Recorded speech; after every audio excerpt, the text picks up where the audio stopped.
खाई प्रथम करी मु मातृभाषा शुणी सेही दिन ठारू मायार बंधने दासंग बांधी गली।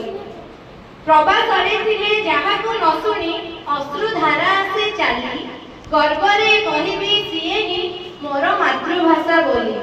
स्वभाव कवि कहिथिले दिने मातृभूमि मातृभाषा रे ममता जाहृदे जनमी नानी ताकू जेबे ज्ञानी गणरे गणिबा अज्ञान रहिबे कानी। केबे जदि मने लज्जा बोध आसे मो मातृभाषा को नेई सेदिन जानिबी एभव संसारे कृतज्ञ मनीष मुनि।